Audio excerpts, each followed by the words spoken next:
హైదరాబాదులో ఓ మహిళ తన పాత పూర్వీకుల ఇంటిని పీజీగా మార్చింది. ఆ ఇంట్లో 10-12 గదులున్నాయి. ఒక్కో గదిలో 3 బెడ్లు ఉంటాయి. చాలామంది విద్యార్థులు, ఉద్యోగులు అక్కడ ఉంటున్నారు.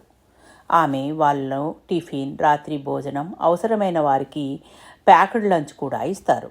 భోజనం ఎంతో రుచిగా ఉండడం వల్ల అందరికీ ఇష్టం. కానీ అక్కడ ఓ ప్రత్యేకమైన నిబంధన ఉంది. నెలలో కేవలం 28 రోజులు మాత్రమే వంట చేస్తారు. మిగతా 2-3 రోజులు అందరూ బయట తినాలి. ఆ రోజుల్లో కిచెన్ కూడా మూసివేస్తారు. ఒకసారి ఆమెను అడిగాను, ఇలాంటి రూల్ ఎందుకు పెట్టారు? ఆమె నవ్వుతూ ఇలా అన్నది, మేము కేవలం 28 రోజులకే ఫుడ్ ఛార్జ్ చేస్తాం, అందుకే వంట కూడా 28 రోజులు మాత్రమే. మళ్ళీ అడిగాను, ఇలా ఎందుకు చేస్తారు? ఆమె అప్పుడు గట్టిగా చెప్పింది, మొదట్లో ప్రేమతో ఉండేదాన్ని, కానీ ఎప్పుడూ ఫిర్యాదులే. ఒక్కోసారి ఉప్పు ఎక్కువ, ఇంకోసారి తక్కువ, ఎప్పుడూ అసంతృప్తి. అప్పుడు కోపంతో ఈ నిర్ణయం తీసుకున్నాను. ఈ 2-3 రోజుల్లో వాళ్ళు బయట తినాల్సి వస్తుంది. అప్పుడు ఇక్కడ వంట భోజనం విలువ అర్థమవుతుంది.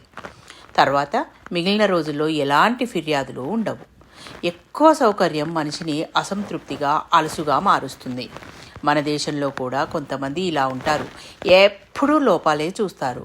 అటువంటి వాళ్ళు ఓసారి ఇతర అప్రజాస్వామిక లాంటి దేశాల్లో కొద్ది రోజులు గడిపితే మన దేశం విలువేంటో తెలుస్తుంది. ఒక సాధారణ మహిళ చెప్పిన గొప్ప జీవిత సత్యం ఇది. Thank you. మీ పద్మజ.